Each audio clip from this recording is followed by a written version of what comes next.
Ano ba talaga ang gusto mo sa akin, Jax?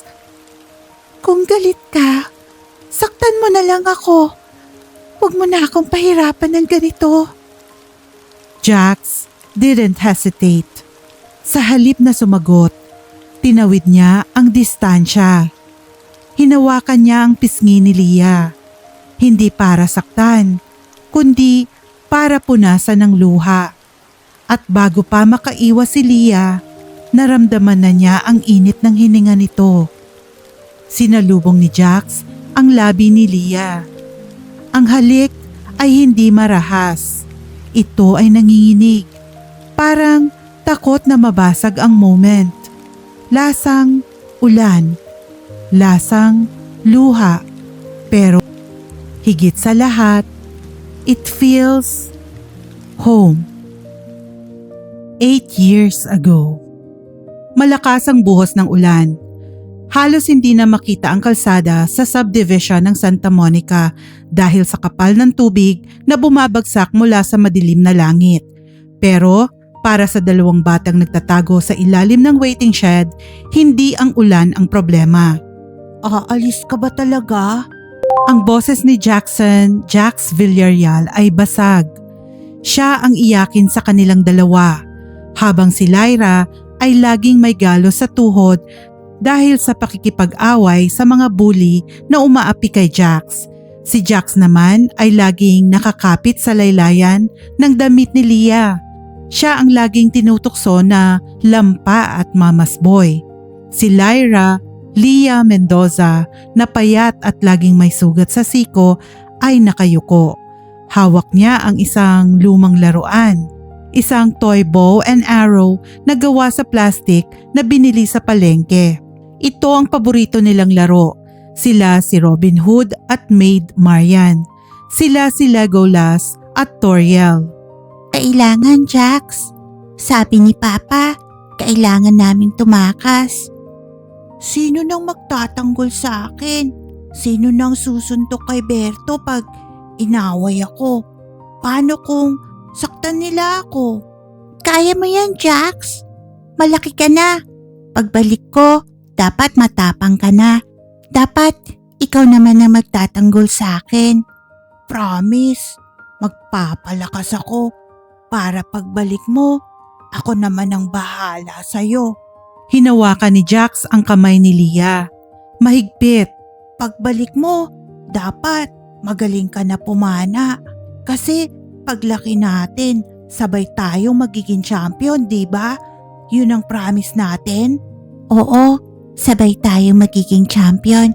Walang iwanan sa podium. Isang busina ng lumang jeep ang bumasag sa usapan nila. Tinawag na si Leah ng kanyang ama. Mabilis siyang tumakbo papunta sa jeep. Dala ang kanyang plastik na pana at ang kalahati ng puso ni Jax. Hindi siya lumingon kasi alam niyang kapag lumingon siya, hindi na siya makakaalis. Naiwan si Jax sa waiting shed, basang-basa, galit. At sa murang edad na yon, natutunan niya ang unang leksyon ng kanyang buhay. Present day, palarong pambansa regional qualifiers, Rizal Memorial Sports Complex. Ang init ng araw sa Maynila ay hindi biro. Ito ay yung klase ng init na tumatago sa balat, nanunuot sa buto at nagpapabigat sa bawat galaw. Ang oval ng Rizal Memorial ay puno ng sigaw, drum beats at amoy ng efficacent oil at pawis. Pero sa archery range, tahimik ang mundo. Nakatayo si Lyra Mendoza sa shooting line, 18 years old. Ang kanyang balat ay sunog sa araw. Ang kanyang buhok ay nakatali ng mahigpit sa ponytail. Suot niya ang isang lumang jersey ng San Pedro Public High School. Kupas na ang kulay asul at may tastas na ang laylayan. Focus, Leah. Hinga. Bitaw. Bulong niya sa sarili. Ang hawak niyang bow ay hindi Hoyt o Matthews na gamit ng mga mayayamang atleta. Ito ay isang second-hand na recurve bow na binuo niya mula sa mga spare parts na hiningi niya sa dati niyang coach. Ang stabilizer niya ay may duct tape. Ang fletching ng arrows niya ay medyo pudpud na. Pero Ang mga mata niya, those were the eyes of a hawk. Tumama ang araw sa yellow circle. 10 points. Bullseye. Nice shot, Mendoza! Sigaw ni Coach Bert, ang teacher niya sa MAPE na tumatay yung coach niya. Isa pa, kailangan natin makapasok sa top 4 para sa scholarship. Scholarship. Yun lang ang nasa isip ni Leah. Ang Villarama Foundation ay nag-anunsyo ng isang special grant ngayong taon, ang Golden Arrow Scholarship. Ito ay full ride scholarship sa St. Jude Olympus University, ang pinakamahal at pinakasikat na universidad sa bansa, kasama ang monthly allowance na 50,000 pesos at libreng housing para sa pamilya ng mananalo. Isang slot lang ang meron at ang labanan ay hindi base sa gender. Ang basihan ay ang highest aggregate score sa qualification round ng palaro. Lalaki laban sa babae, mayaman laban sa mahirap. Kailangan nito ni Leah. Ang papa niya ay na-stroke noong nakaraang buwan. Ang mama niya ay naglalaba para may pambili sila ng gamot. Ito ang tiket niya palabas sa hirap. Ito ang tiket niya para hindi na sila magtago sa mga pinagkakautangan. Last arrow for this set! Sigaw ng range officer. Itinaas ni Leah ang kanyang bow. Ramdam niya ang panginginig ng laman niya dahil sa gutom. Hindi pa siya nag-aagahan, pero pinilit niyang patatagin ang kanyang braso. Target locked. Binitawan niya ang string. Isa pang 10. Perfect score para sa end na ito. Napangiti si Leah ng bahagya. May pag-asa. Kung mapapanatili niya ang score na ito, pasok siya. Pero biglang nagbago ang ihip ng hangin sa range. Mula sa entrance ng field, may dumating na grupo ng mga atleta. Nakasuot sila ng black and gold na windbreakers. Ang tela pa lang, halatang imported na. Ang mga dala nilang equipment cases ay kumikinang sa ilalim ng araw. Nakashade sila, nagtatawanan at naglalakad na parang sila ang may-ari ng lugar. Ang team ng St. Jude Olympus Academy, ang mga elite, ang mga royal blood ng archery. At sa gitna nila, naglalakad ang kanilang kapitan. Matangkad, malapad ang balikat, ang buhok ay nakastyle kahit mainit, ang panga ay matalas, at ang tindig ay puno ng kumpiyansa o kayabangan. Tumigil ang mundo ni Leah. Kahit nakatalikod ito, kilala niya ang tindig na yon. Kahit walang taon na ang lumipas, kabisado niya ang hugis ng likod na yon. Tinanggal ng lalaki ang kanyang shades. Ibinunyag nito ang mga matang dati ay puno ng tawa pero ngayon ay kasing lamig na ng yelo. Si Jackson Villarreal, Bulong ng isang babaeng archer sa tabi ni Leah. ang Prince of Archery. Sigurado na sa kanyang gold. Bakit pa tayo lumalaban? Nabitiwan ni Leah ang hawak niyang bow stand. Napalingon si Jackson sa ingay. Nagtagpo ang kanilang mga mata.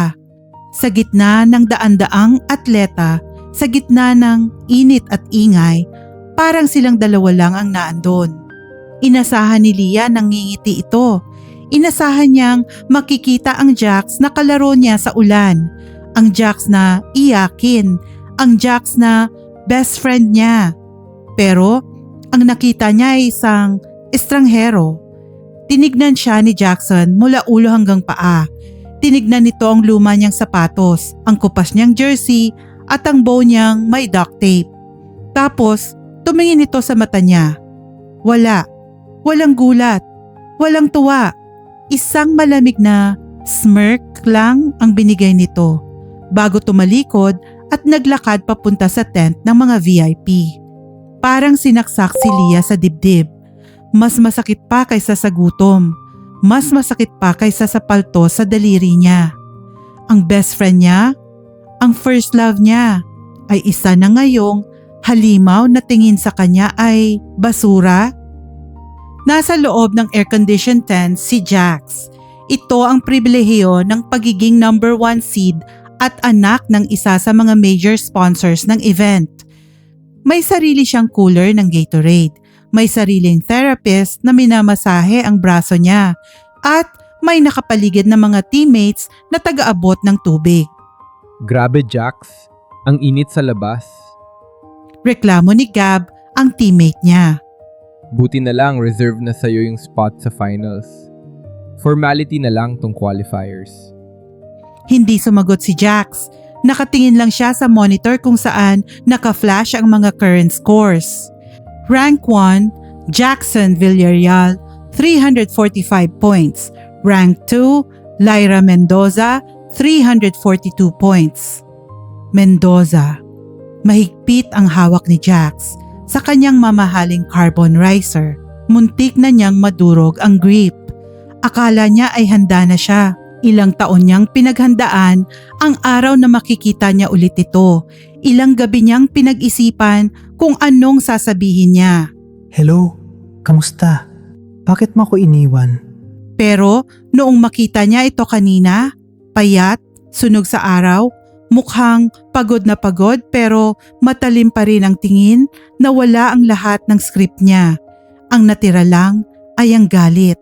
Galit dahil iniwan siya nito bigla. Galit dahil nangako ito na babalik pero inabot ng 8 taon. Galit dahil kahit ang dumi-dumi nito tignan sa luma niyang jersey, ang ganda pa rin niya. At mas lalong nakakagalit na magaling pa rin ito. 342 points gamit ang basura niyang equipment? Sino yung Mendoza na yan? Tanong ni Gab, sumisilip sa monitor. Public school? Di kitang score sa'yo ah. Chicks ba? She's nobody. Mabilis at malamig na sagot ni Jax. Tumayo siya at kinuha ang kanyang bow case. Saan ka pupunta? Pahinga muna, bro. Sabi ng coach nila. Magwa-warm up ulit. Ayokong matalo sa isang nobody. Lumabas si Jax sa initan.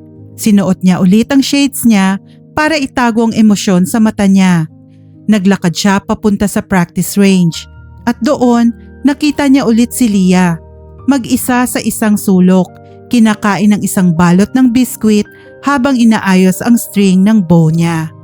Gusto niyang lumapit. Gusto niyang tanungin kung okay lang ba ito. Gusto niyang bigyan ito ng tubig dahil mukhang tuyot na ang labi nito. Pero naalala niya ang sakit. Naalala niya yung batang Jax na naghintay sa waiting shed araw-araw sa loob ng 1 taon, umaasang dadaan ng jeep ni Leah pabalik. Naalala niya kung paano siya binubuli noong wala na siyang tagapagtanggol. Naalala niya kung paano siya nagbago mula sa pagiging soft boy papunta sa pagiging cold prince para lang hindi na siya masaktan ulit. Hindi na ako ang batang yun, Leah. At sisiguraduhin kong pagsisisihan mo ang pag-alis mo. Lumapit siya sa lane sa tabi ni Leah. Naramdaman niya ang pagkagulat nito. Napatingala si Leah. May mumu pa ng biskwit sa gilid ng labi. Inilapag ni Jax ang kanyang 50,000 worth na bow case sa tabi ng lumang backpack ni Leah na may safety pin ang zipper. Excuse me? You're in my lane. Kumunot ang noo ni Leah. Tumayo ito at pinagpag ang puwetan. Walang pangalan ng lane na to, Villarreal. First come, first serve. Napangiti si Jax. Nandyan pa rin ang tapang. Talaga? I thought you forgot the rules. Or maybe you just forgot everything else. Natigilan si Leah. Alam ni Jax na tinamaan ito. Nakita niya ang sakit sa mata ng dalaga. Pero mabilis itong napalitan ng pamilyar na apoy. Wala akong nakalimutan. Lalo na yung mga bagay na hindi naman dapat inaalala. Ouch! So, anong ginagawa mo dito? Trying to win the scholarship? Good luck. I heard mahal ang tuition sa St. Jude.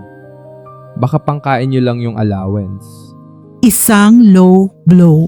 Alam ni Jax na mababa yon pero gusto niyang makita kung hanggang saan ang tibay ni Leah. Humarap si Leah sa kanya. Hindi lahat ng tao, Jax, lumalaro para sa yabang. Yung iba sa amin, lumalaro para mabuhay. Kaya Kung akala mo matatakot ako sa mahal mong gamit at sa konyo mong accent, think again. Kinuha ni Leah ang kanyang bow at pumunta sa shooting line. Watch and learn, Prince. Bumira si Leah ng 3 sunod-sunod na arrow.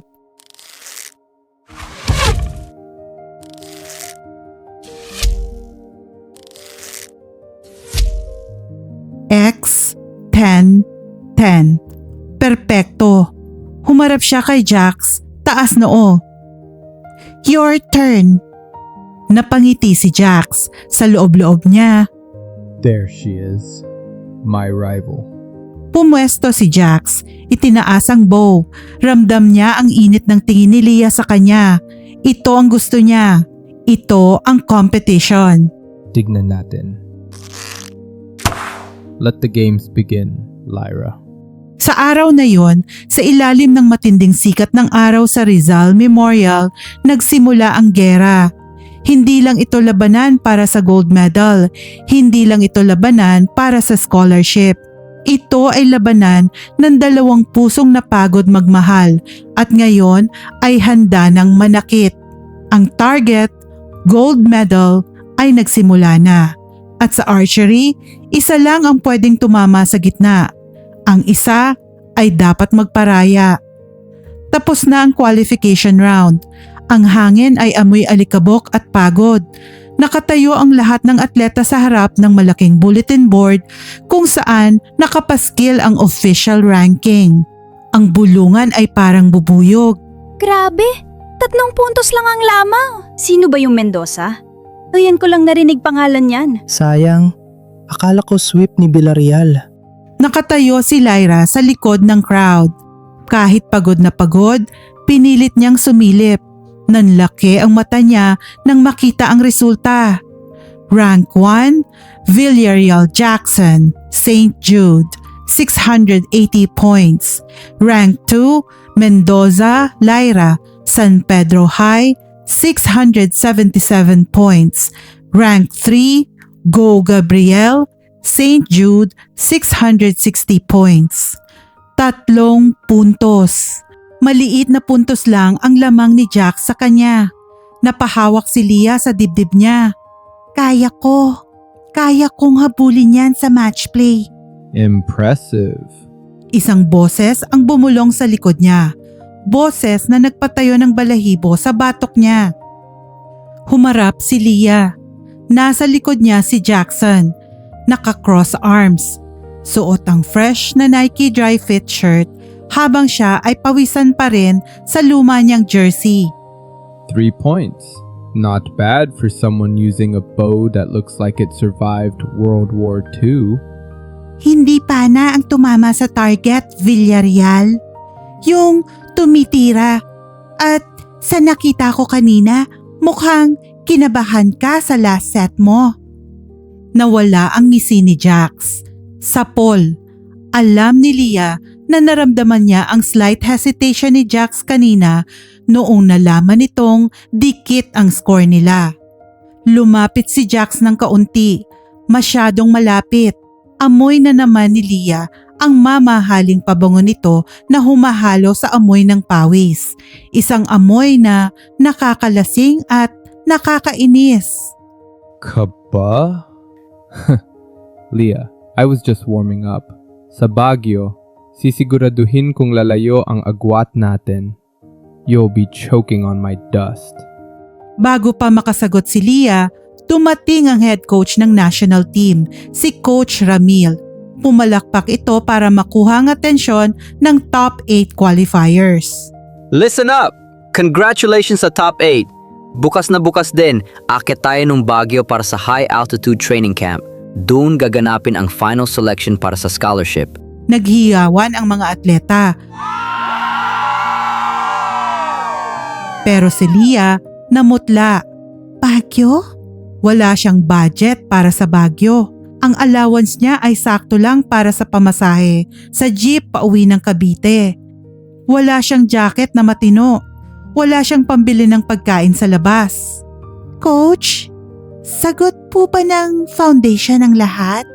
Tumingin sa kanya si Coach Ramil. Tapos kay Jax.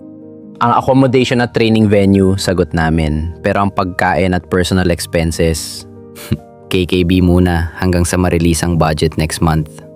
Bumagsak ang balikat ni Leah. Next month? Wala na silang bigas sa bahay ngayon. Paano siya kakain sa Baguio? Nakita ni Jax ang pagbagsak ng mukha ni Leah. Nakita niya ang takot sa mga mata nito. Ang takot na pamilyar sa kanya noong mga bata pa sila. Yung takot na mawalan. Gusto niyang sabihin, Ako nasasagot. gusto niyang ilabas ang wallet niya at ibigay ang lahat kay Leah. Pero naalala niya ang ghosting. Naalala niya ang 8 taon. Kaya imbes na tulungan, ngumisi lang siya.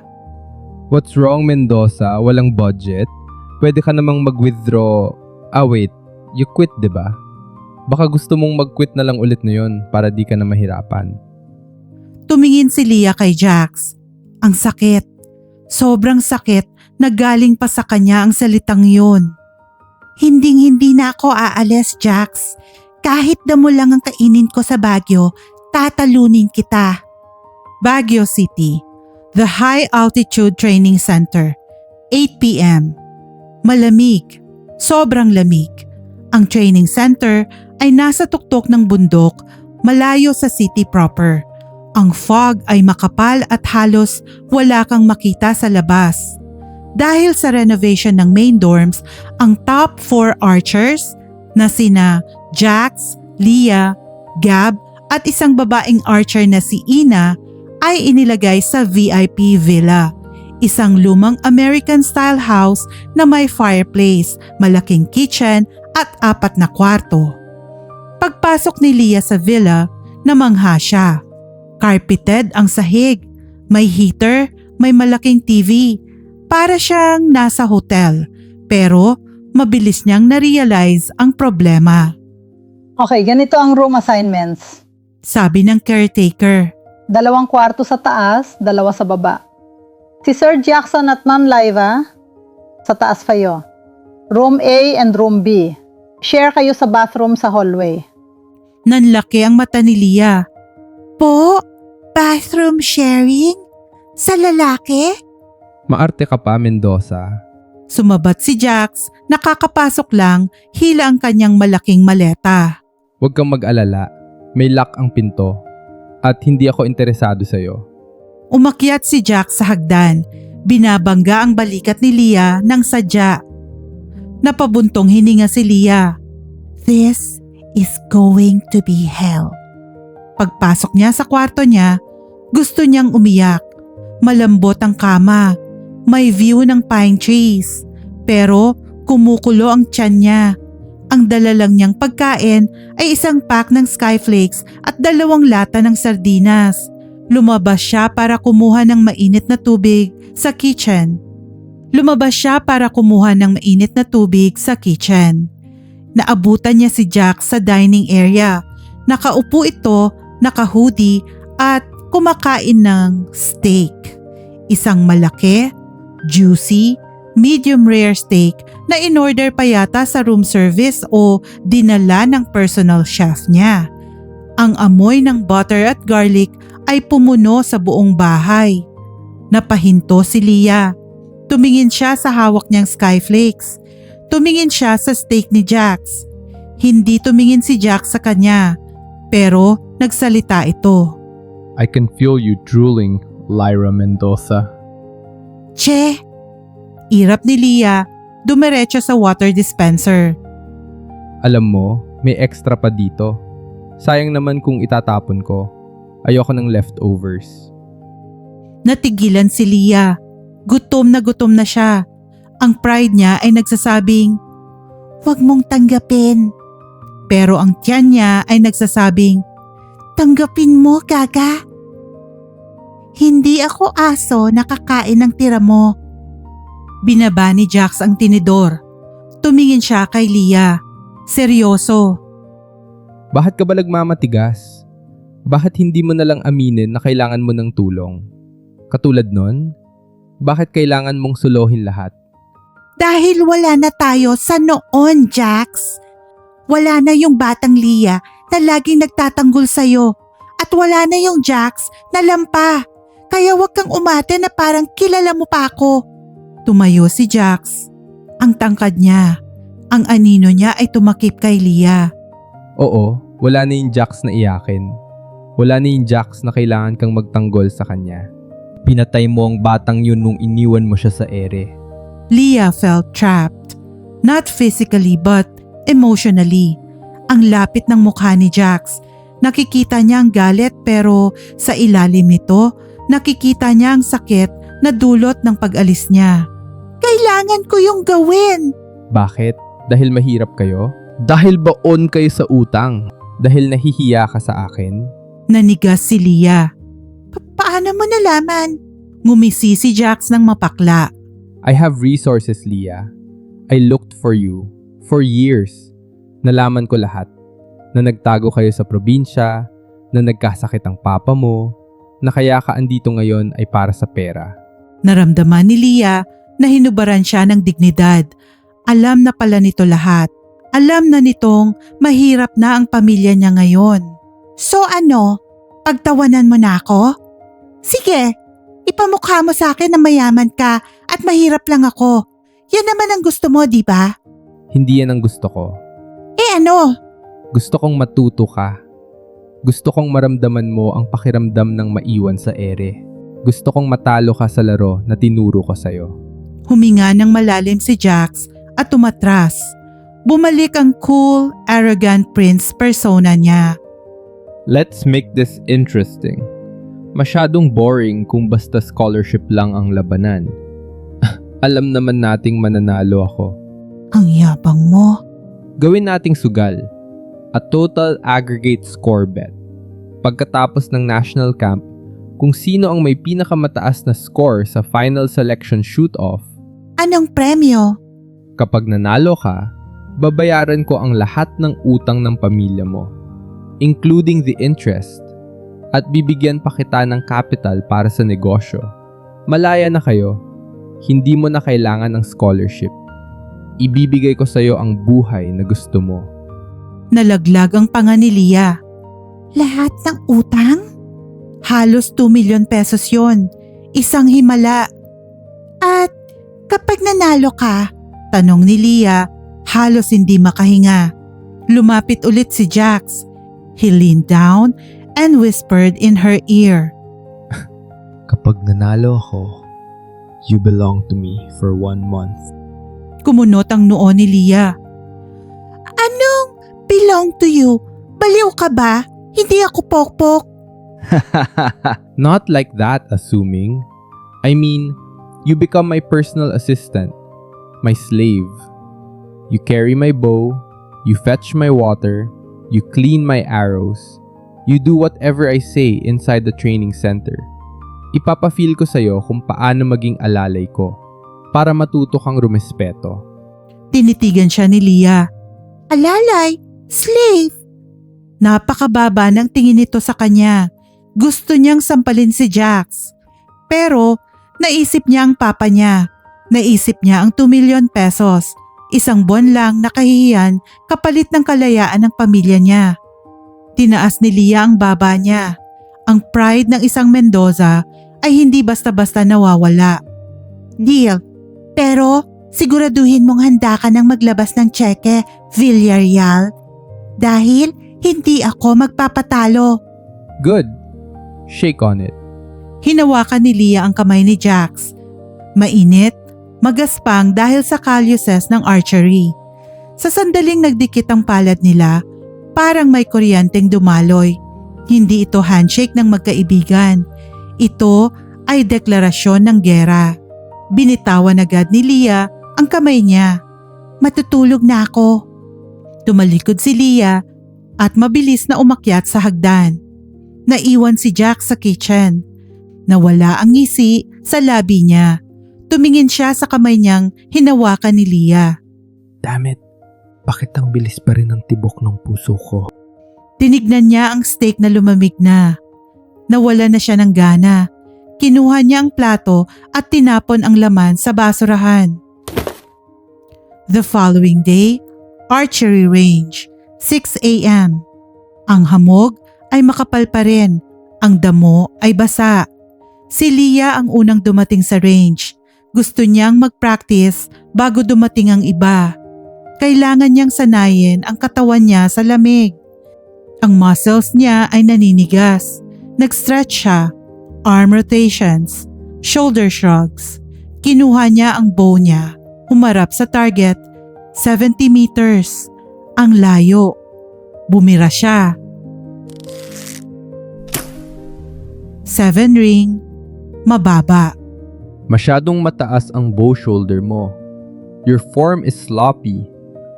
Boses mula sa likod. Napatalon si Leah. Si Jax. Naka-jogging pants at compression shirt. Kitang-kita ang definition ng muscles nito sa braso at dibdib. Huwag mo nga akong gulatin. Hindi siya pinansin ni Jax. Lumapit ito sa kanya. 8 taon kang nawala, nakalimutan mo na ang basics. Tignan mo yung elbow mo. Nakalock masyado. Masasaktan ka niyan. Alam ko ginagawa ko. Talaga? Biglang hinawakan ni Jax ang siko ni Leah. Napasinghap si Leah. Ang hawak ni Jax ay hindi mahigpit pero mariin. Itinulak nito ng bahagya ang siko niya pababa at inayos ang grip niya sa handle. Nasa likod niya si Jax. Ang dibdib nito ay halos dumikit sa likod niya. Relax your shoulders, Leah. Huwag kang manigas. Feel the tension in your back, not your arm. Hindi makagalaw si Leah. Ang bango ni Jax. Ang init ng katawan nito. Bumalik lahat ng alaala. Noong tinuturuan siya nito magbike. Noong tinuturuan siya nitong maggitara. Jax? Pero biglang naalala ni Leah ang pusta. Alalay. Pumigla si Leah at lumayo. Bitawan mo ko. Kaya ko sarili ko. Tinaas ni Jax ang kamay niya. Parang sumusuko. Fine, bahala kang magka-injury. Sayang naman kung mananalo ako by default. Ngumisi ito at pumunta sa sarili niyang lane. Naiwan si Leah na mabilis ang tibok ng puso at namumula ang pisngi. Hindi dahil sa galit, kundi dahil sa naramdaman niya noong hawakan siya nito. Focus, Leah. Kalaban siya. Kalaban. Pero habang tinititigan niya si Jax na bumabatak ng bow, ang perfect form nito, ang focus sa mata, ang power. Alam ni Leah na mahihirapan siyang labanan hindi lang ang galing ni Jax, kundi pati na rin ang nararamdaman niya para dito. Ang gintong pusta ay nagsimula na. At sa Baguio, kung saan malamig ang hangin, mukhang may apoy na sisimulang mag-alab. Ang gabi sa Baguio ay tahimik, pero sa loob ng villa, maingay ang mga isipan ni na Jax at Leah. Nasa magkabilang kwarto sila, parehong may kausap sa telepono, parehong dinudurog ng mga taong dapat ay sandalan nila. Sa kwarto ni Leah. Nakatago si Leah sa ilalim ng kumot para hindi marinig ng kabilang kwarto ang boses niya. Kausap niya ang mama niya. Ma, ginagawa ko naman lahat eh. Pero ang hirap. Ang galing ni Jax. World class ang gamit niya. Sa kabilang linya, ang boses ni Aling Maring ay desperada. Hindi ito galit, pero puno ng takot. Takot na masakit pakinggan. Leah, anak, intindihin mo naman kami. Tumawag na naman yung pinagkautangan ng papa mo. Gusto na nilang kunin ang bahay natin sa Cavite. Wala na tayong mapupuntahan. Yung dialysis ng papa mo, 2 session na kaming absent. Napapikit si Leah. Parang tinutuhog ang puso niya.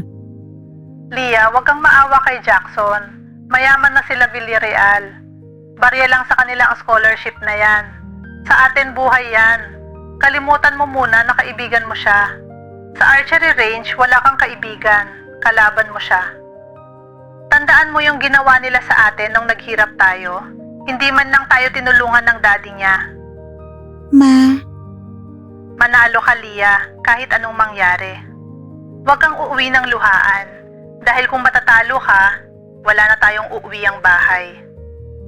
Binaba ng mama niya ang telepono. Naiwan si Lia na nakatulala sa kisame. Ang bigat. Sobrang bigat ng bow na pasan niya. Hindi lang arrow ang bitbit niya, kundi ang buhay ng pamilya niya.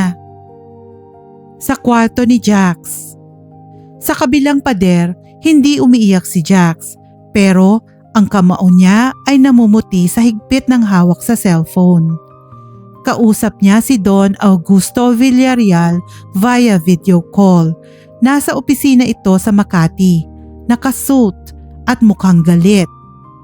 I heard the news, Jackson. Rank 1 ka nga sa qualifiers pero 3 puntos lang ang lamang mo sa isang squatter?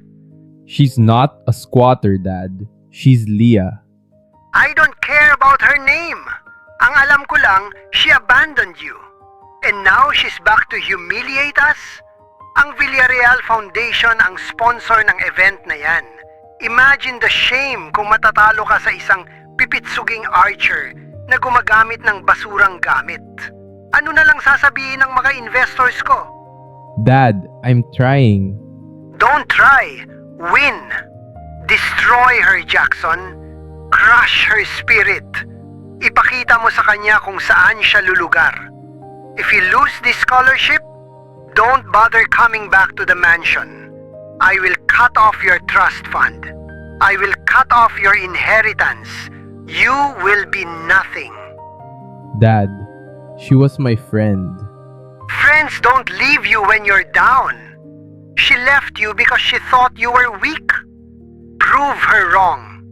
Kill the friendship, Jackson, or I will kill your career. Namatay ang screen. Binitawan ni Jax ang phone sa kama. Napahilamo siya sa mukha. Ang ama niya ang rason kung bakit siya naging cold. Ang ama niya ang nagturo sa kanya na ang pagiging mahina ay kasalanan. Lumabas siya ng kwarto para huminga. Sakto namang lumabas din si Leah. Nagkita sila sa hallway. Parehong mapulang mata. Parehong mukhang pagod. Sa loob ng ilang segundo, gusto nilang yakapin ang isa't isa. Gustong sabihin ni Leah, "Jax, ang sakit." Gustong sabihin ni Jax, Leah, ayoko na. pero narinig ni Leah ang boses ng mama niya. Huwag kang maawa. Narinig ni Jax ang boses ng daddy niya. Kill the friendship.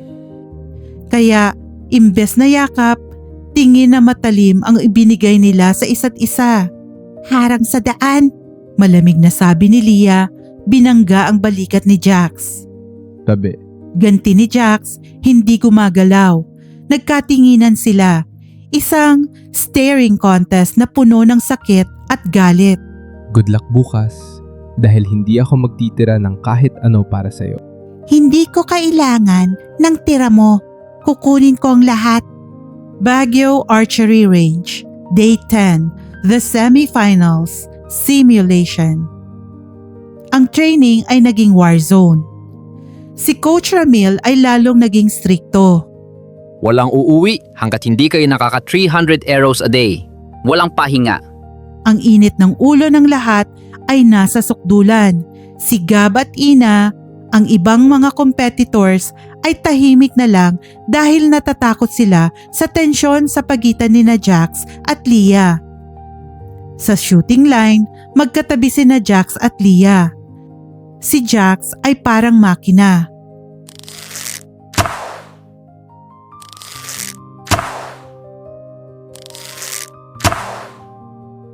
Puro 10. Ang galaw niya ay pino, pulido at walang emosyon. Ang equipment niya ay gumagana ng perpekto. Ang stabilizers niya ay sumasalo ng bawat vibration. Sa kabilang banda, si Leah ay nahihirapan. Ang luma niyang string ay nagsisimula ng mag-fray. Ang limbs ng bow niya ay hindi consistent dahil sa pagbabago ng temperature sa Baguio, init sa umaga, lamig sa hapon. Ang daliri niya ay dumudugo na dahil manipis ang finger tab or proteksyon sa daliri niya. Pero tumatama pa rin siya. 9, 10, 9. Is that the best you can do? Pangiinis ni Jax habang kumukuha ng arrow sa quiver. Your grouping is wide, parang shotgun. Shut up, Villarreal. Sumuko ka na kasi. Nakikita ko, Leah. Nanginginig na ang bow arm mo. Bibigay na yan. Bakit ba pinapahirapan mo ang sarili mo? Just accept the defeat and I will help you. Like I promised. Napatigil si Leah. Help? Tulong? Gaya ng tulong ng daddy mo sa amin noon? Noong nagmakaawa ang papa ko sa kanya na bigyan siya ng extension sa utang, anong ginawa niya? Pinahiya niya si papa sa harap ng empleyado niya. Kaya kami nagtago. Kaya kami naghirap. Natigilan si Jax. Nabitawan niya ang araw niya. What? Hindi mo alam yun, no? Akala mo, iniwan kita dahil ayaw ko sa'yo? Iniwan kita dahil pinalayas kami ng tatay mo. Sinabihan niyang papa ko na layuan namin kayo dahil bad influence kami sa image ng pamilya niyo. Nanlaki ang mata ni Jax. My dad. He said you ran away because of debts. Dahil sa kanya, yung utang na yon. Kaya, huwag mong sasabihin sa akin na tutulungan mo ko dahil ang apelyido mo ang sumira sa buhay namin. Biglang, isang malakas na lagitik ang umalingaw-ngaw sa range. Ang bowstring ni Leah. Bumigay. Naputol ito sa gitna ng draw. Ang puwersa ng pagputol ay humampas sa braso ni Leah. Aray! Sigaw ni Leah, hawak ang braso niyang may malaking latay na kulay ube agad. Nahulog ang bow niya sa damuhan. Sira. Wasak. Tumakbo ang medic at si Coach Ramil. Mendoza! Okay ka lang? Nakatulala si Leah sa sira niyang pana. Ang string ay putol. Ang limb ay may crack. Wala na. Tapos na. Wala siyang spare parts. Wala siyang pambili ng bago. Ang finals ay bukas na. Tumingin siya kay Jax. Si Jax na anak ng taong sumira sa pamilya niya. Si Jax na may 2 spare bows sa case niya. Akala ni Leah mag-aalok ito. Akala niya lalabas ang childhood friend niya. Pero nakita niya si Don Augusto na naglalakad papasok sa range. Bumisita ito para i-check ang investment niya. Nakatayo ang tatay ni Jax sa likod. Nakatingin ng masama. Nakita ni Jax ang tatay niya. Nakita niya ang takot sa mata ni Leah. Nakita niya ang sirang bow. Naglaban ang puso at isip ni Jax. Bigyan mo siya ng gamit. Tulungan mo siya. Pero narinig niya ang boses ng tatay niya. Crush her spirit. Tumalikod si Jax. Binalik niya ang arrow niya sa quiver. Coach, distracted ang iba. Pwede bang ituloy natin ang scoring? Sayang ang oras. Nalaglag ang puso ni Leah. Tinignan siya ni Jax na parang wala lang nangyari. Na parang hindi nito narinig ang sumbat niya kanina. Tumalikod si Leah at tumakbo. Tumakbo siya palabas ng range. Hawak ang sirang bow. Habang ang luha niya ay humahalo sa pawis. Baguio City, outside the villa, 11 p.m. Bumuhos ang ulan. Malakas. May bagyong paparating. Nasa labas ng villa si Leah. Nakaupo siya sa waiting shed sa tabi ng kalsada. Isang waiting shed na kamukhang-kamukha noong nasa Cavite sila. Basang-basa siya. Sinusubukan niyang itali ang string ng bow niya. Sinusubukan niyang lagyan ng glue ang crack. Kumana ka, please. Parang awa mo na. Kumana ka. Pero wala. Patay na ang gamit niya. may humintong sasakyan. Bumaba si Jax. Galing ito sa dinner kasama ang dad niya. Nakita niya si Leah sa shed. Naka-curl up na parang bata. Umiiyak habang yakap ang sirang pana. Pinaalis ni Jax ang driver. Mauna na kayo. Naglakad si Jax papunta sa shed. Ang ulan ay bumabagsak sa kanyang mamahaling jacket. You can't fix that, Leah. Hindi tumingala si Leah. Umalis ka na. Masaya ka na ba? Panalo ka na. Sira na ang gamit ko. Sira na ang buhay ko. Congrats, Prince! I didn't know. Umupo siya sa tabi ni Leah pero may distansya. Hindi ko alam na si Dad ang nagpalaya sa inyo. I really thought you just hated me. Ano pang silbi niyan ngayon? Kahit malaman mo, wala kang magagawa. Hawak ka niya sa lieg. Takot ka sa kanya. Tinamaan si Jax. Totoo. Takot siya sa tatay niya. Takot siyang mawala ng yaman, ng status. I can lend you my spare bow. Ayoko. Hindi ko tatanggapin ang awa ng isang Villarreal. Mas gugustuhin ko pang matalo gamit ang sarili kong kamay kaysa manalo gamit ang basura nyo. Why are you so stubborn? Bukas ng finals. Kung wala kang gamit, disqualified ka. Talo ka sa pusta. Magiging alalay kita. Mawawala ang bahay nyo. Di kunin nyo. Kunin nyo lahat. Sanay naman kayong kumuha, di ba? Kinuha nyo ng childhood ko. Kinuha nyo ng dignidad ng papa ko. Ngayon, pati pangarap ko, kukunin nyo. Tumayo si Leah, basang-basa sa ulan. Alam mo ba kung bakit ako lumalaban, Jax? Hindi dahil gusto ko ng gold. Gusto ko lang patunayan na kaya kong mabuhay nang wala kayo. Pero tama ka. Mahina ako. Talo na ako. Akmang aalis na si Leah pero hinatak siya ni Jax. Hinila siya nito pabalik sa shed at sinandal sa pader. Nabitiwan ni Leah ang sirang bow. Nung bata tayo, ikaw ang laging sumasalo sa akin, Leah. Ikaw ang matapang. Pero ngayon, hayaan mo naman na ako ang sumalo sa'yo. Let me be the strong one this time. You are the strongest person I know, Lyra Mendoza. You survived 8 years without anything. Ako? I had everything, but I was empty. Bitawan mo ko. Hindi kita bibitawan. Galit ako sa'yo, Leah. Galit na galit. Pero mas galit ako sa sarili ko dahil kahit anong gawin ko, kahit anong sakit ang ibato mo, ikaw pa rin ang hinahanap ko. Ang kuryenteng kanina pa dumadaloy sa pagitan nila ay hindi na mapigilan. Ang hangin ay bumibigat, puno ng mga salitang hindi masabi. Ano ba talaga ang gusto mo sa akin, Jax? Kung galit ka, saktan mo na lang ako. Huwag mo na akong pahirapan ng ganito. Jax didn't hesitate. Sa halip na sumagot, tinawid niya ang distansya. Hinawakan niya ang pisngi ni Leah. Hindi para saktan, kundi para punasan ng luha. At bago pa makaiwas si Leah, naramdaman na niya ang init ng hininga nito.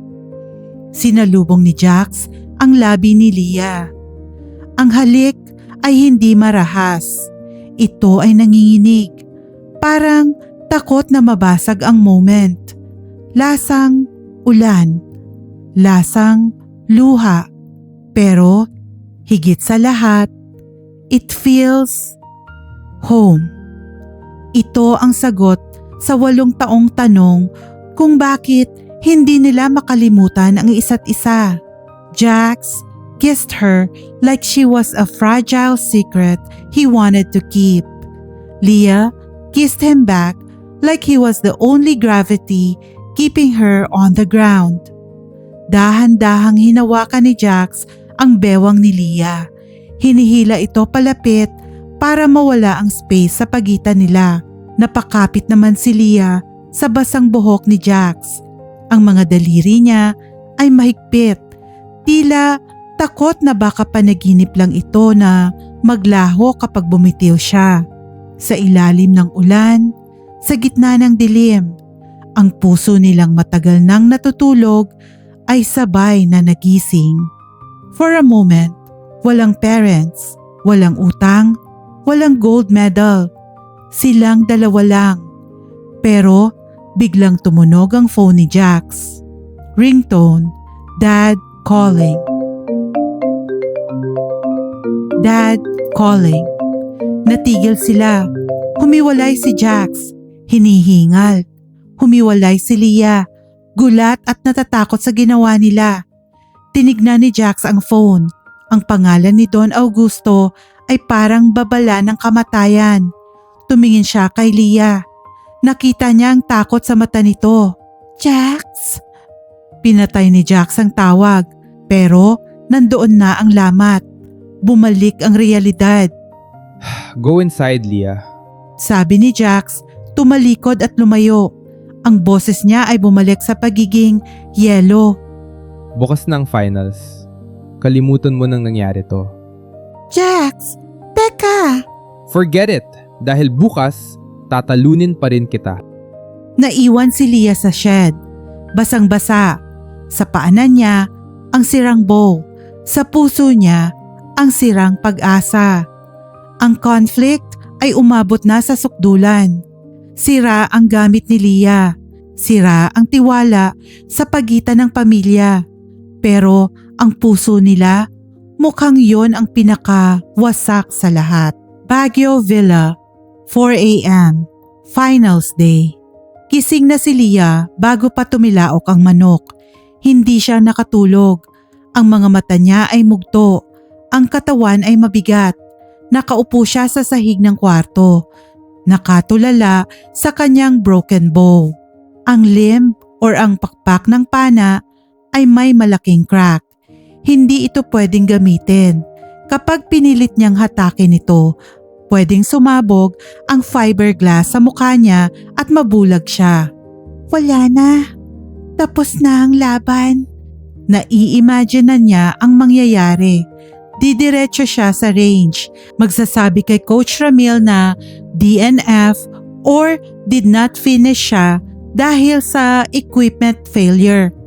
Uuwi siya sa Cavite. Kukunin ng bangko ang bahay nila. Magtatrabaho siya bilang tindera o katulong para buhayin ng papa niya. At si Jax, magiging gold medalist, magiging prince, at tatawanan siya nito habang paalis. Tumayo si Leah para maghilamos.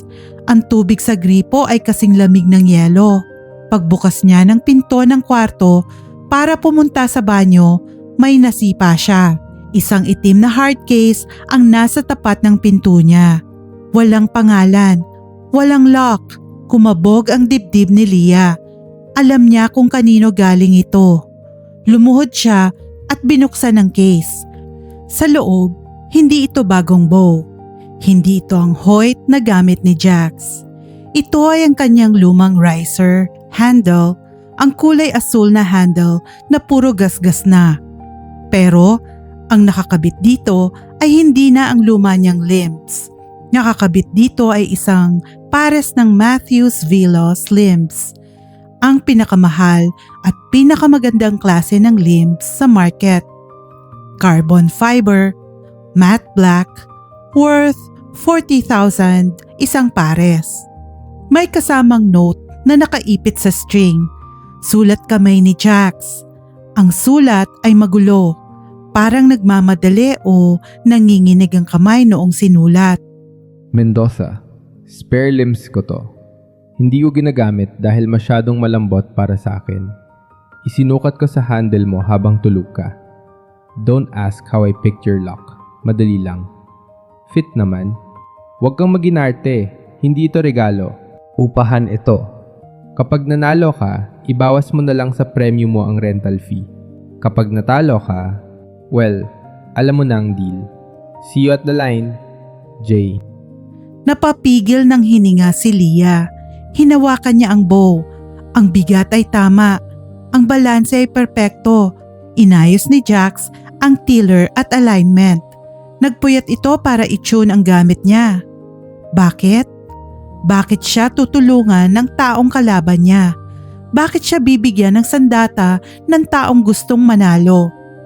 Leah felt tears pricking her eyes again. But this time, it wasn't from despair.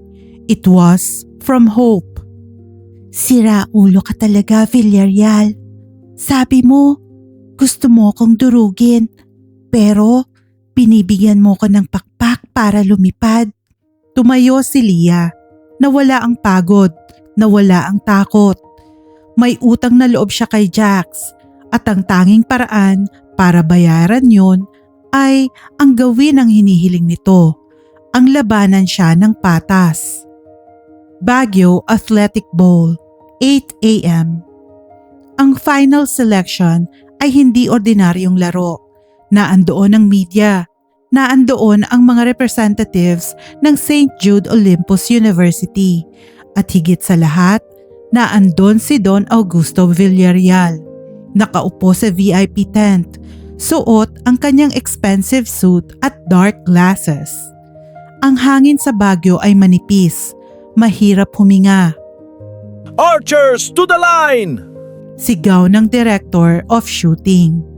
Naglakad si Leah papunta sa shooting line, lane 2. Naglakad si Jax papunta sa shooting line, lane 1. Magkatabi sila. Napatingin si Jax sa hawak ni Leah. Nakita niya ang black limbs na nakakabit sa lumang handle nito. Napangiti siya ng bahagya. Isang ngiti na hindi nakita ng mga kamera. Pero naramdaman ni Leah. Fit ba? Bulong ni Jax habang naglalagay ng finger tab. Pwede na.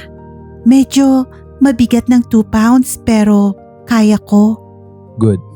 Don't disappoint me. Villarreal! Isang malakas na boses ang tumawag. Napalingon silang dalawa. Si Don Augusto. Nakatayo ito sa gilid ng barrier. Nakatingin sa bow ni Leah. Alam ni Don Augusto ang gamit ng anak niya. Alam niya na ang limbs na gamit ni Leah ay spare parts ni Jax. Tinignan ni Don Augusto si Jax ng masama. Ang tingin na nagsasabing, Anong ginawa mo? Bakit mo tinulungan ng kalaban? napalunok si Jax. Nakita niya ang galit ng ama niya. Alam niyang may kapalit ito mamaya. Bulyaw, sumbat, baka pati suntok. Pero tumingin si Jax kay Leah. Nakita niya ang fire sa mata ng dalaga. Nakita niya ang determinasyon na nawala noong nakaraang gabi. Humarap si Jax sa target. Tinalikuran niya ang ama niya. Let's shoot. Nagsimula ang laban. Set 1. Jax, 10, 10, 9 equals 29 points. Leah, 9, 10, 9 equals 28 points. Winner, Jax. 2 points added to Jax. Set 2. Jax, 9, 9, 10 equals 28 points. Leah, 10, 10, 9 equals 29 points. Winner, Leah. 2 points added to Leah. Score, tied. 2-2. Ang laban ay naging digmaan. Bawat arrow ay tumatama sa gitna. Ang crowd ay tahimik. Wala nang ibang tao sa range para sa kanila. Silang dalawa lang. Si Leah, na sanay sa hirap, ay kumukuha ng lakas sa bawat draw. Ang bagong limbs ay mabilis. Ang arrow flight ay tuwid. Sa unang pagkakataon sa buhay niya, naramdaman niya kung paano maging elite athlete. Hindi dahil sa gamit kundi dahil tinanggalan siya ng limitasyon. Si Jax, na sanay sa pressure, ay lumalaban ng patas. Hindi siya nagbibigay. Bawat release niya ay pulido.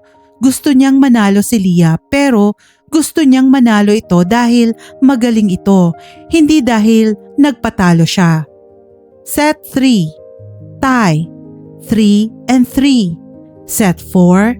Tie. 4 and 4. Umabot sila sa set 5. Ang huling set. Ang hangin sa Baguio ay biglang lumakas. Ang mga flag sa taas ng target ay humahampas ng malakas. Left to right wind. Mahirap tansyahin. Si Jax ang unang titira. Huminga siya ng malalim. Wind check.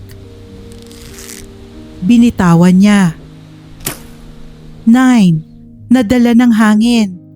Si Leah naman, tinutok niya ang bow niya sa kanan para salubungin ng hangin. 10. Naghihiyawan ng mga tao. Mendoza! Mendoza! Jax, 9. Leah, 9. Jax, 10. Leah needs a 9 to tie or a 10 to win. Nakita ni Leah ang kamay niya na nanginginig. Ito na yun, ang 2 million pesos, ang bahay nila, ang gamot ng papa niya. Tumingin siya kay Jax. Nakatingin si Jax sa kanya. Walang pang-aasar, walang yabang. Isang tangulang. Kaya mo yan. Bumalik ang focus ni Leah. Draw, anchor, aim, expand, release. Isang malakas na hangin ang dumaan saktong pagbitaw niya. Ang arrow ay lumipad at tumama sa line. Line cutter. Judge decision, 9. Tie score sa set 5. Total score, 5 and 5. Tie. Shoot off! Sigaw ng announcer. 1 arrow. Closest to center wins the gold and the scholarship. Ito ang pinakamatinding sandali sa archery. Isang pana, isang pagkakataon, walang second chance. Bumaba si Don Augusto mula sa tent. Lumapit siya sa barrier. Jackson, remember who you are. Remember your inheritance. Don't you dare lose to her. Rinig ni Leah yon. Tumingin siya kay Jax. Nakita niya ang sakit sa mukha nito. Ang bigat ng pasa nito. Kung mananalo si Leah, mawawala ng mana si Jax. Mawawala nito ng pamilya. Kung mananalo si Jax, mawawala ng bahay si Leah. Pareho silang may mawawala. Ladies first. Sabi ng judge. Pumunta si Leah sa line. 70 meters. Ang yellow circle ay kasing liit ng apple. Inisip niya ang papa niya. Inisip niya ang mama niya. Pero inisip din niya si Jax. Sorry Jax, kailangan ko to. Binitawan ni Leah ang arrow. Lumipad ito ng mabilis. Tumama sa gitna. 10.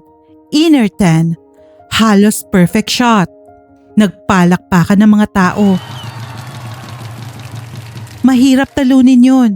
Pumunta si Jax sa line. Kailangan niyang tumama sa mas gitna pa ng 10 o kaya ay X-ring para manalo. O kung mag-tie sila, susukatin gamit ang caliper kung sino ang mas malapit sa sentro ng millimeter. Itinaas ni Jax ang bow niya. Ang isip niya ay magulo. Kapag nanalo ako, proud si Dad. Pero wasak si Leah. Kapag nanalo ako, alalay ko siya. Mababayaran ko utang niya. Pero parang binili ko siya. Parang tinanggalan ko siya ng pride. Tumingin siya sa target. Nakita niya ang arrow ni Leah. Nakaturok ng matatag sa gitna. She deserves it. She fought harder than anyone. She fought poverty. She fought me. She fought the world. Inayos ni Jax ang sight niya. Pwede niyang sadyaing magmintis. Pwede siyang tumira sa blue ring. Pero alam niyang magagalit si Leah kapag ginawa niya yon. Kilala niya si Leah. Ayaw nito ng charity. I will shoot my best. Huminga si Jax. Draw, anchor. Ang string ay nakadikit sa ilong at baba niya. Aim. Ang clicker ay tumunog. Release. Ang araw ni Jax ay lumipad. Parang bumagal ang oras. Lahat ay nakatingin. Si Don Augusto, si Leah, si Coach Ramil. Tumama ang araw ni Jax sa tabi ng araw ni Leah. 10. Parehong 10. Tumakbo ang judge papunta sa target para sukatin. Dalang magnifying glass at caliper. Tahimik ang buong stadium. Rinig lang ang tibok ng puso ni na Jax at Leah. Nagkatinginan silang dalawa. Wala nang salita. Bumalik ang judge sa shooting line. Itinaas ang kamay. By a margin of 2 millimeters, Itinaas ng judge ang kamay ng nasa lane 2. Lyra Mendoza, gold medalist. Bumagsak si Leah sa tuhod niya. Napahagulgol siya. Nanalo siya! Nanalo siya! Si Jax nakatayo lang. Tinitigan niya ang scoreboard. Talo siya. 2 millimeters. 2 milimetro ang agwat ng buhay nila. Tumingin siya kay Leah na umiiyak sa tuwa. Yakap ni Coach Ramil. Sa unang pagkakataon, sa loob ng 8 taon, nakita ni Jax ang ngiti ni Leah. Yung totoong ngiti. Yung ngiti na walang bigat. At sa kabila ng pagkatalo niya, sa kabila ng galit ng tatay niya na nagwawala sa gilid, napangiti rin si Jax. Worth it. Locker room area, 30 minutes later. Tapos na ang awarding. Suot ni Leah ang gold medal. Hawak niya ang check na nagkakahalaga ng 200,000 pesos, cash prize, at ang certificate ng scholarship. Hinanap niya si Jax. Wala ito sa podium kanina. Silver medalist ito pero hindi sumipot sa awarding. Nakita niya si Jax sa likod ng grandstand, nag-iimpake ng gamit. Jax! Huminto si Jax. Humarap siya. Wala na ang Prince aura. Mukha siyang pagod. May pasa sa pisngi. Pasa na halatang galing sa isang suntok. Natigilan si Leah. Hinawakan niya ang mukha ni Jax. Sinuntok ka niya? Umiwas si Jax ng tingin. It doesn't matter. Sanay na ako. Jax, I'm sorry. Dahil sa akin. No. You won that, Leah. Fair and square. I didn't let you win. I shot my best shot. You were just better today. Yung 2 milimetro na yun, that was your heart beating mine. Pero, paano ka? Sabi ng daddy mo. I don't care about the inheritance anymore. For the first time, I feel free. Talo ako sa archery, pero panalo ako sa sarili ko. Ngumiti si Jax. Isang malungkot pero malayang ngiti. So, paano ba yan? Talo ako sa pusta. I guess I have to pay your family's debt. Kaso, na-cut off na ako ni Dad. Wala akong cash ngayon. Tumawa si Leah habang umiiyak. Sira ulo, nanalo ko diba? So, ako dapat ang magdedemand. Anong demand mo? Leah looked at him. The boy who waited in the rain. The boy who fixed her bow. The boy who took a punch for her. Bayaran mo yung rental fee ng limbs mo. Ha? Wala ka namang pambayad eh. Wala akong cash, pero pwede sigurong installment? Lumapit si Leah at niyakap si Jax. Mahigpit. Yung yakap na nagsasabing hindi kita iiwan. Thank you, Jax. Bulong ni Leah sa dibdib nito. My prince. Niyakap siya pabalik ni Jax. Inamoy ang buhok niya. You're welcome, my champion. Pero hindi pa tapos ang kwento. Dahil habang magkayakap sila, huminto ang isang itim na van sa harap nila. Bumaba ang assistant ni Don Augusto. Sir Jackson, Sabi ng assistant, mukhang nanginginig. pinapatawag po kayo ng daddy nyo. Last warning daw po. Sumama kayo sa Manila ngayon din or he will file a lawsuit against Miss Mendoza's family for fraud regarding the old debts. Kumalas si Jax sa yakap. Nanigas si Leah. He's bluffing. He has papers, sir. He can twist the law. Alam niya naman po si Don Augusto. He doesn't accept defeat.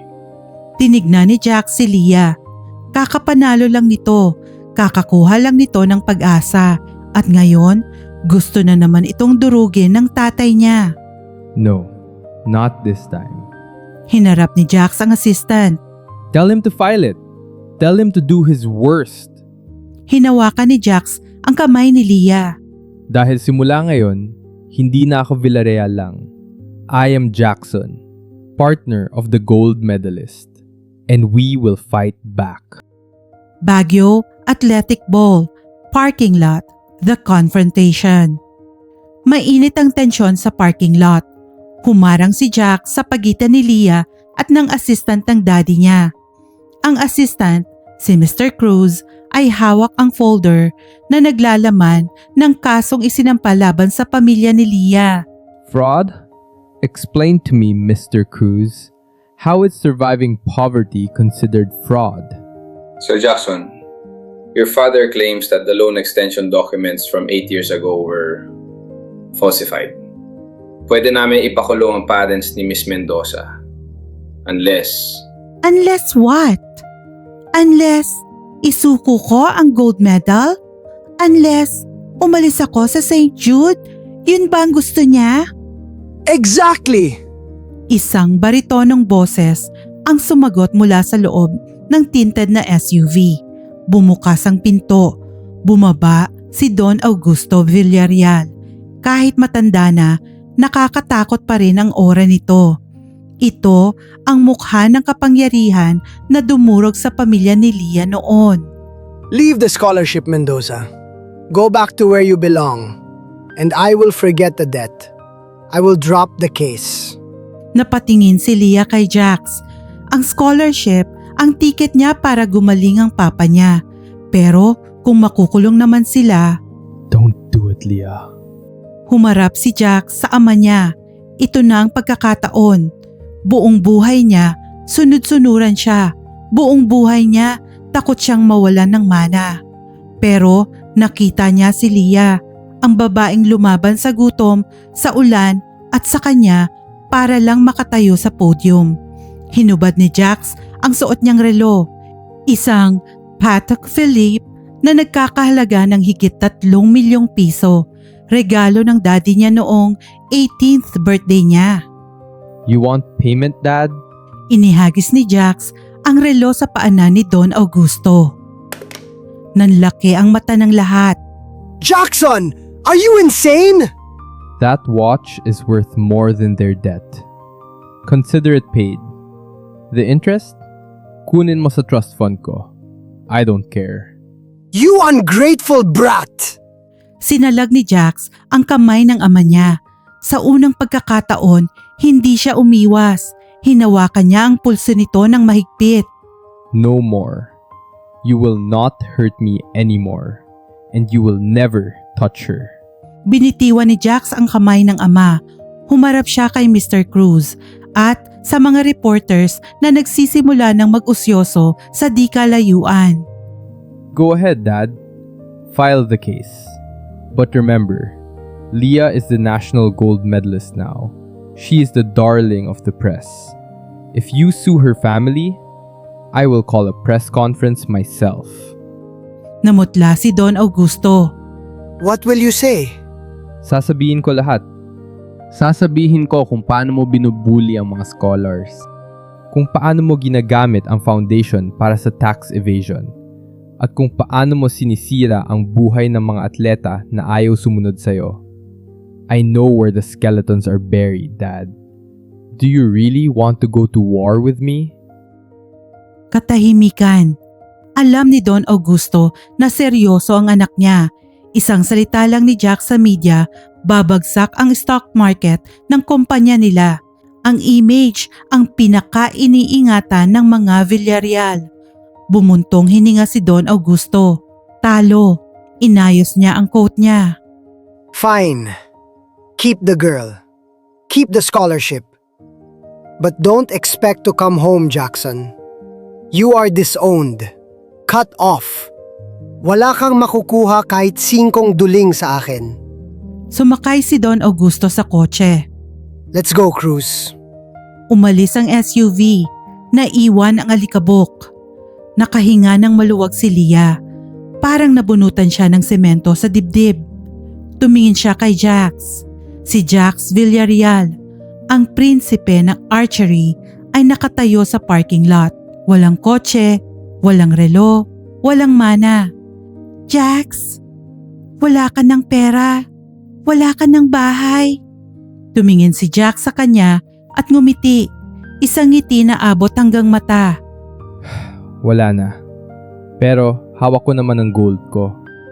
At sa harap ng maraming tao, niyakap niya si Leah.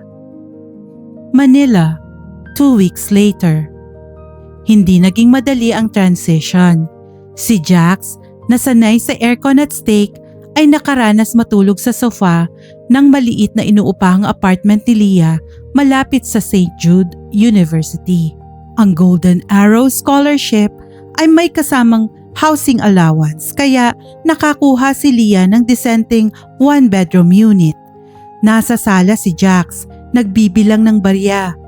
50, 60, 70 pesos. Pang siomai rice lang to. Lumabas si Leah galing sa kwarto, suot ang uniform ng St. Jude. Mukha siyang fresh at masaya. Ang buhok niya ay hindi nagulo-gulo. Hoy, Mr. Disowned, anong drama yan? Nag-iisip ako kung paano ako kakain mamayang gabi. Baka pwede akong mag-apply na dishwasher sa canteen. Tumawa si Leah. Umupo siya sa tabi ni Jax at inabutan ito ng isang sobre. Ano to? Sweldo mo. Binuksan ni Jax ang sobre. May lamang 15,000. Leah, saan galing to? Galing sa prize money ko. Diba sabi mo kapag nanalo ako, babayaran mo ang utang namin? Well, binayaran mo na. Gamit yung relo mo. So, technically, wala ka ng utang sa akin. Pero dahil ako ang nanalo sa pusta, ngumiti si Leah nang nakakaloko. Ikaw ang slave ko, diba? Napangisi si Jax. Ah, ganun pala. So alalay mo ako. Oo, at bilang boss mo, hinahire kita. Official coach kita. Yan ang salary mo. First month advance. Natigilan si Jax. Coach? Leah, wala akong license mag-coach at disqualified ako sa national team. Wala akong pakialam sa license. Ikaw ang nagturo sa akin kung paano tumama sa gitna. Ikaw ang nag-ayos ng bow ko noong walang may gusto. Ikaw ang best archer na kilala ko. Sayang naman kung maghuhugas ka lang ng plato. Tinignan ni Jax ang pera. Tinignan niya si Leah. Noong nasa mansyon siya, marami siyang pera pero pakiramdam niya ay display lang siya. Dito, sa maliit na apartment na amoy fabric conditioner, pakiramdam niya ay may silbi siya. Okay, boss. I accept the job. Pero may conditions. Ano? Free board and lodging. At unlimited kisses kapag nanalo ka. Pinalo ni Leah ang braso niya, namumula. Sira ulo. Board and lodging lang. Yung kisses, depende sa performance. St. Jude, Olympus University Archery Range, 6 months later. Ang buhay sa universidad ay hindi biro, pero iba ang datingan kapag ang power couple ng archery ang magkasama. Si Leah ang naging star athlete ng St. Jude, walang makatalo sa kanya. Ang tawag sa kanya ng campus ay The Hawk. Si Jax naman ay naging legend sa ibang paraan. Siya ang shadow coach. Kahit hindi siya ang official na employed ng school, siya ang laging nasa likod ni Leah. Siya ang nagbubuhat ng bow case nito. Siya ang nagtitimpla ng Gatorade. Siya ang nagpupunas ng pawis. Maraming babae sa campus ang nagkakagusto kay Jax. Gwapo pa rin ito. kahit simple na lang manamit. Ang gwapo nung assistant ni Leah. Oo nga, cute siya. Bulong ng mga estudyante. Pero alam ng lahat na off-limits si Jax.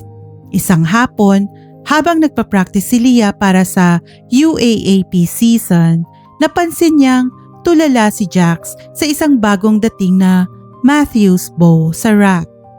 Alam ni Leah na namimiss ni Jax ang pagpapana. Mula noong last shot sa Baguio, hindi na humawak ng bow si Jax. Binenta na nito ang lahat ng gamit para idagdag sa pondo nila. Jax! Tira ka! Utos ni Leah, inaabot ang kanyang gold medalist bow. Leah, ayoko na. Coach na lang ako. Sige na. Isang araw lang. Tingnan natin kung rusty ka na. O baka takot ka lang na matalo kita ulit? Napangiti si Jax. Alam niyang china-challenge siya nito. Lumapit si Jax. Kinuha niya ang bow ni Leah. Medyo maliit lang ang draw length para sa kanya at medyo magaan ang poundage. Pero noong hinawakan niya ang grip, parang bumalik ang kuryente. Pumwesto si Jax sa line. Ang mga estudyante sa range ay tumahimik. Lahat gustong makita ang dating Prince of Archery na tumira. Huminga si Jax. Draw. Anchor. Aim. Wala ng pressure. Wala ng tatay na sumisigaw. Wala ng takot na magkamali. Release. Bullseye. X-ring. Saktong-sakto sa gitna. Nabiyak ang knock ng arrow na nakaturok na doon kanina. Robin Hood shot. Nagpalakpakan ng lahat. Binaba ni Jax ang bow. Tumingin siya kay Leah. Still got it. Lumapit si Leah at niyakap siya sa likod. Ang galing mo talaga, slave! Humarap si Jax at niyakap si Leah sa bewang. Sabi nila, archery is a lonely sport. You stand alone, you shoot alone. Mali sila. Oo nga, kasi nung natutunan kong magpatalo sa'yo, dun ako totoong nanalo. Dahan-dahang lumapit ang mukha ni Jax. I love you, Leah. More than gold. I love you too, Jax. More than the scholarship. Pero slight lang. Kailangan natin ng pera eh. Natawa si Jax at hinalikan siya. Isang halik na hindi na lasang ulan o luha. Lasang victory. Lasang forever. Sa gitna ng archery range kung saan nagsimula ang lahat sa isang pusta, natapos ang kwento sa isang pangako. Sina Jackson at Lyra, ang prinsipe na naging alalay, ang squatter na naging reyna. At kahit anong target pa ang ibato ng mundo sa kanila, sigurado silang tatama sila sa gitna dahil hindi na sila mag-isang tumitira. Sabay na silang pipitik ng pana. Wakas.